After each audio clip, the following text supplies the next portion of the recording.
Oke, udah record.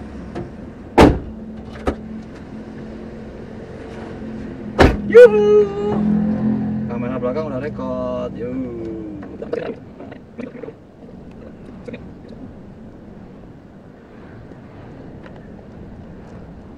Oke, yuk.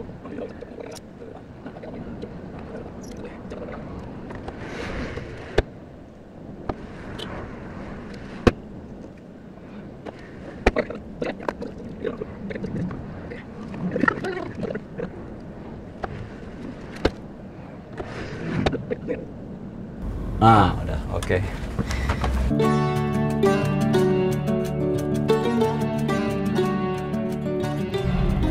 Gimana kabar Ustadz Rizky? Alhamdulillah. Cuy, ini kita lagi kemana Ustadz ceritanya Ustadz? Jalan-jalan ke Sumarekon. Ke Sumarekon ya? Yang berarti kita ada Bekasi dong ya? Bekasi banget pokoknya kita Sumarekon. Ada banyak nih Sumarekon. Kira-kira sebenarnya ada apa aja Ustadz sini mah? Yang kita mau kunjungi? Macam-macam. Ada apa? Sebenarnya tempat-tempat biasanya juga bagus-bagus sih, yang tempat nongkrong-nongkrong biasa. Oh gitu ya? Yang tempat Genzi gitu? Itu kafe-kafe atau taman-tamannya juga bagus. Ini gue yang ini ya, gue yang gak suka ya. Gitu, so. Nah, belakangan ini ada berita apa Ustadz yang seru menurut Ustadz Rizky?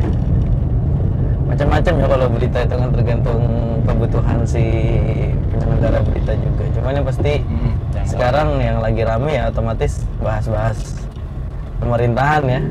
Oh, yang lagi seru ya?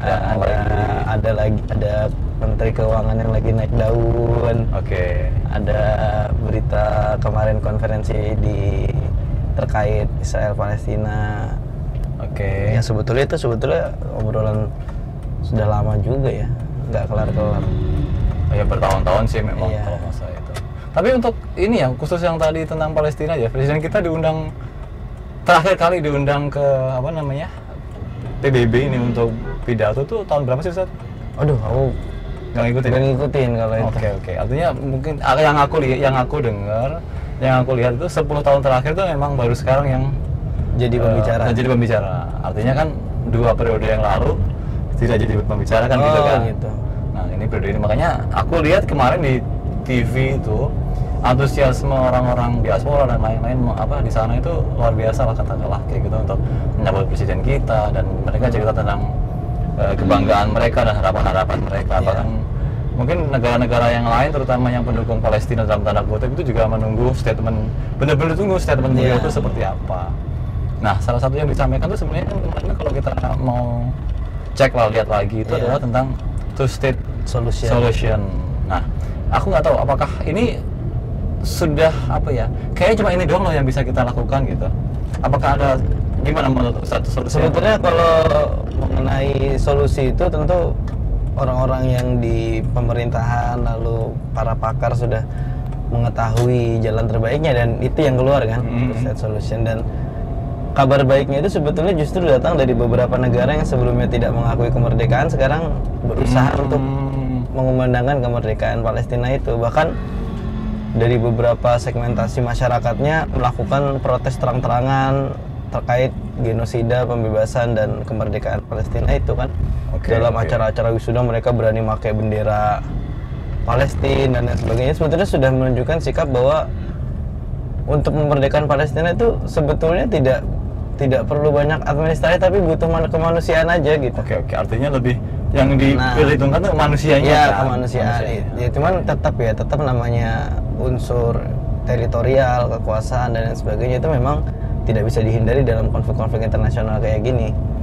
Nah, persoalannya apakah two state solution itu juga hal yang baru kan, itu juga perlu ngecek tuh. Ternyata usul ini juga sudah dari lama gitu. Sudah pernah muncul, redup lagi, dan sekarang mungkin suaranya lebih santer karena negara-negara 2/3 punya power ya sudah mulai bersuara juga. Iya, betul. Lalu begini, inisiatifnya kalau nggak salah dari para presiden Prancis tuh, si Macron. Oh, Emmanuel Macron. Ya kalau itu aku nggak terlalu. Dan apa namanya, Pangeran Arab Saudi, si siapa namanya? Oh, Muhammad bin Salman, betul.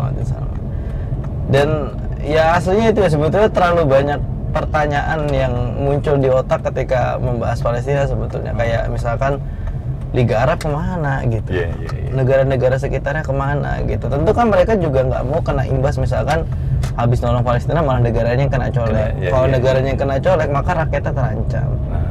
Nah, sedangkan kalau dalam sisi keagamaan pun ada namanya maqasid syariah. Maqasid syariah itu tujuannya syariat salah satunya hifdzun nafas, menjaga nyawa ya. Andaikan mereka nggak mau ikut campur dengan alasan menjaga rakyat, nggak salah juga gitu. Tapi ya setidaknya dukungan moral, dukungan sesuatu itu harus dikirim, dan itu justru malah paling tampak dari negara kita ya, Indonesia. Oh, Indonesia. Iya, nggak pernah berhenti. Nggak pernah berhenti. Nah, lagi-lagi itu pun tidak terlepas dari beberapa pro kontra. Misal, kenapa sih nggak ada unsur-unsur damai, bikin perjanjian atau apa gitu? Kok maunya konfrontatif terus, maunya perang terus gitu? Betul. Kenapa nggak mau dicari solusi yang benar? Bahkan ada salah satu dosen saya itu berpendapat ya cukup unik dan memang cukup diserang oleh masyarakat juga. Beliau bilang, kenapa sih para pejuang di Palestina itu nggak mau belajar dari Indonesia? Indonesia dulu ketika dijajah, misalkan ya, Presiden Soekarno, para pendiri bangsa kita itu mau menandatangani perjanjian-perjanjian yang sebenarnya berat sebelah. Perjanjian damai lah. Perjanjian Jati, Lingkarjati, Renville, lalu Konferensi Asia Afrika dan lain sebagainya. Itu sebetulnya isi-isi perjanjiannya itu berat sebelah, merugikan Indonesia. Cuma yang dipikirkan adalah seminimalnya kita masih dapat ruang politik. Dan seminimalnya kita masih dapat ruang dalam konteks hitam di atas putih. Jadi benar-benar ada kuasa gitu, meskipun ruangnya belum besar. Nah, kuasa yang kecil ini akan bisa berdampak besar ketika kesempatannya ada. Oke. Sama halnya ketika bahasa Jawanya wani ngalah. Iya, wani ngalah, bener.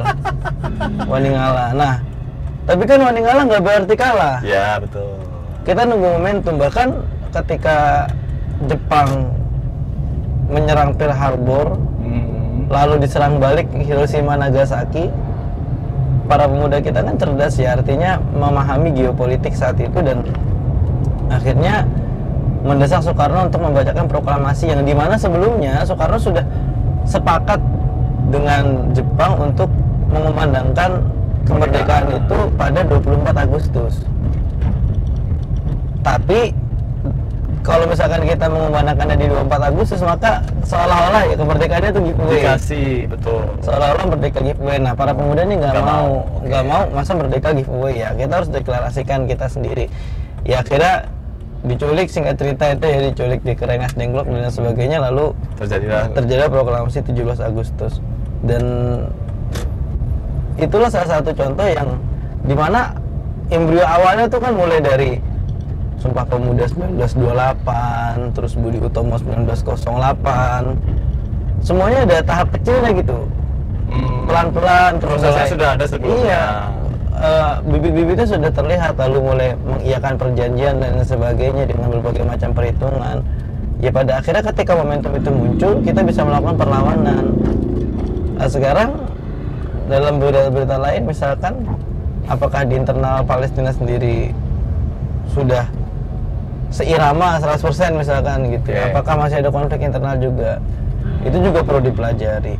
Jadi kita tidak semerta-merta misalkan melihat berita lalu empati. Empati itu sangat bagus sebagai sesama di kemanusiaan. Iya, betul, sangat bagus. Makanya kita nyumbang dan sebagainya itu juga bagus.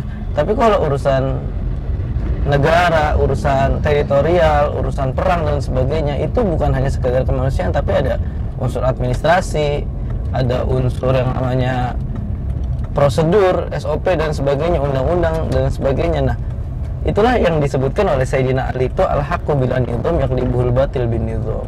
Oh, al-haqqu? Al-haqqu bil nizam yaqlibul batil bin nizam. Kalau misalkan kebenaran tidak tertata atau tidak terstruktur, tidak terorganisir, akan kalah dengan keburukan yang terorganisir. Nah, jadi dual state solution atau two state solution itu boleh jadi semacam perjanjian yang wani ngalah tadi. Presiden Prabowo kan memberikan syarat kalau misalkan kita mau mengakui adanya negara Israel. Maka negara Israel harus mengakui terlebih dahulu adanya negara Palestina. Dan itu ditolak mentah-mentah oleh Orang Israel dong. Benyamin Netanyahu. Dan memang saya nggak tahu juga ya, beberapa video Ome TV yang muncul di Instagram itu, orang Israel tuh juga benci setengah mati sama orang Palestina. Oh, oke. Orang Israel tuh benci sekali dengan orang Palestina setengah mati. Bahkan ada anak kecil ketika dia bertemu dengan orang lainnya, orang Palestina dalam video call Ome itu, Ome TV. Tahu Ome TV kan, Mas? Tahu. Nah, itu mereka langsung menghina, langsung Tapi tapi sisi lain aku pernah lihat di berita lah, aku lupa di mana, di TV apa yang memberitakan warga Israel itu juga demo loh, maksudnya demo menentang negaranya dalam tanda kutip ini. Itulah apa yang disebut ada Yahudi yang bersih, ada Yahudi yang Zionis. Memang yang ya ada Yahudi yang berpikir sehat lagi, ada Yahudi yang Zionis. Nah, Zionis itu bahkan kalau bagi orang Yahudi yang taat, Zionis itu bukan bagian dari agama Yahudi itu ya. Mereka memang sekelompok orang yang punya kepentingan tertentu gitu. Makanya orang-orang Yahudi yang waras tadi juga miris hati ketika melihat ada pembantaian dan lain sebagainya. Oke. Tapi kita balik lagi ke ini ya, yang solusi dua negara itu sebenarnya gimana? Konsepnya tuh kayak apa sih sebenarnya, konsep yang mau dibangun? Ya, dalam tanah itu ada dua negara yang berdampingan. Ya, sebenarnya kan semua negara kan berdampingan sebenarnya. Kalau misalkan yang ini ya mungkin ya, saya nggak tahu ya teritorialnya seperti apa, lalu di konsepnya bagaimana. Cuma kalau dalam bacaan-bacaan yang saya lihat di artikel-artikel itu memang dua negara yang berdampingan gitu. Atau mungkin kan ada juga ya pecahan-pecahan dulu Uni Soviet, Rusia dan lain sebagainya, itu kan juga berdampingan juga negaranya. Iya. Tapi ya karena ada kepentingan masing-masing dan mereka sepakat untuk bikin negara sendiri, ya akhirnya damai. Mungkin sejadi situ ya, bisa jadi seperti itu. Tapi di sisi lain juga, kalaupun rakyat Palestina berjuang mati-matian untuk membela tanahnya, itu juga tetap dihitung sebagai jihad. Ya. Dan haknya dia memang dalam arti memang secara ini negara dia lah dalam arti kan gitu. Kalau dari sejarahnya emang mereka datang ke situ kan setelah tahun berapa untuk mendirikan negaranya mereka, bahkan jadi pendatang awalnya mereka itu. Terus beli tanah dan lain-lain, akhirnya tiba-tiba mengibarkan bendera Israel itu. Ya, padahal mereka kecolongan sebenarnya, orang Yahudi, orang Palestina kecolongan sebenarnya. Ditambah ya memang doktrinasi dari orang-orang Yahudi kepada generasinya juga kuat. Dan tadi ya kayak saya kembali ke perjuangannya, dan perjuangan tetap akan dinilai sebagai perjuangan. Kalau misalkan mereka semuanya mengungsi dari tanah itu, maka itu tandanya kan kalah malah. Oke. Kalau di versi apa namanya? Bukan versi, maksudnya kalau dari sudut pandang Al-Quran gimana sih, Ustaz? Jadi kalau misalkan dalam Al-Quran tuh ada ya qaumi dukhulul ardul muqaddasata allati katabu lakum wa la tartaddu ala adbarikum fatanqalibu khasirin. Itu kalau misalkan itu disebutnya memang kalau bahasa mereka tanah yang dijanjikan gitu. Ya bagi orang-orang Bani Israel tanah yang dijanjikan itu tanah Palestina itu. Iya, tanah itu. Padahal ya nggak gitu juga konsepnya. Nah, ada juga lagi dalil yang menyampaikan kalau kemerdekaan Palestina itu nanti terjadi ketika hari akhir. Menjelang kiamat maksudnya? Iya, jadi salah satu tanda hari akhir. Bisa jadi tanda-tanda kiamat maksudnya gitu? Iya. Karena nanti berperan besar Baitul Maqdis itu nanti. Oke. Ya, ada beberapa ya, misalkan kalau misalkan gak merdeka ya kita melihat pembantaian manusia. Dan kalau misalkan sekarang menuju merdeka berarti tanda-tanda kiamat udah dekat. Itu kan serba salah ya. Itu pikiran nakal kan, kalau itu pikiran nakal. Cuma tetap yang namanya Baitul Muqaddas itu tanah yang suci. Tanah yang mulia, dan pikirannya orang Palestina pun kalau bukan kita yang menjaga maka siapa lagi gitu. Kan mereka kalau nggak salah mereka bilang kita itu kan diamanahkan tanah ini kan untuk menjaga kan gitu kan. Itu sudah Ustaz. Ya apapun yang terjadi ya, tapi meme aku yang Iya. baca tuh ternyata sehari ini terjadi sejarah katakanlah kayak gitu. Saya setuju. Dua per tiga anggota PBB itu negara PBB menyetujui secara de facto kemerdekaan negara Palestina. Tapi setidaknya yang penting negara kita sudah punya sikap yang jelas sejak dulu. Sejak dulu ya. Sejak dulu rakyatnya pun juga tidak hanya ngomong doang, tidak gombal kan. Ya, Selalu memberikan bantuan. kan orang Palestina juga dengan negara kita, kalau 17 Agustus tuh saat di sana juga merayakan kemerdekaan kita loh. Oh. Orang mereka itu, dan itu luar biasa. Ya karena memang bantuan banyak dari Indonesia, sini. betul. Dan orang Palestina yang tinggal di Indonesia pun sebetulnya Banyak juga ya? Banyak juga.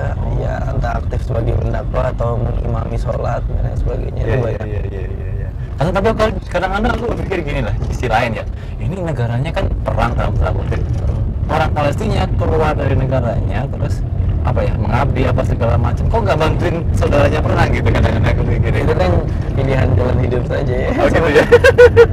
Itu pilihan jalan hidup. Ada yang memilih perang, ada yang memilih nyaman. Ya salah atau tidak ya tidak tahu juga ya salahnya seperti apa. Cuman yang jelas selama itu kebaikan, kita lihat itu sebagai kebaikan, maka saya meyakininya Allah memberikan ganjaran tetap. Oke.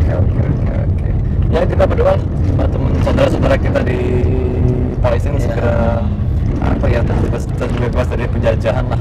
Iya, dan alhamdulillah juga tiap subuh kita bacain kunut Nazilah. Itu memang kunut Nazilah itu disunahkan atau gimana sebenarnya? Ya dilakukan Nabi ketika masa perang. Masa orang akhirnya diikutin, Diikutin. di apa ya, disamakan lah katakanlah. Ya, supaya mendapatkan pertolongan Allah.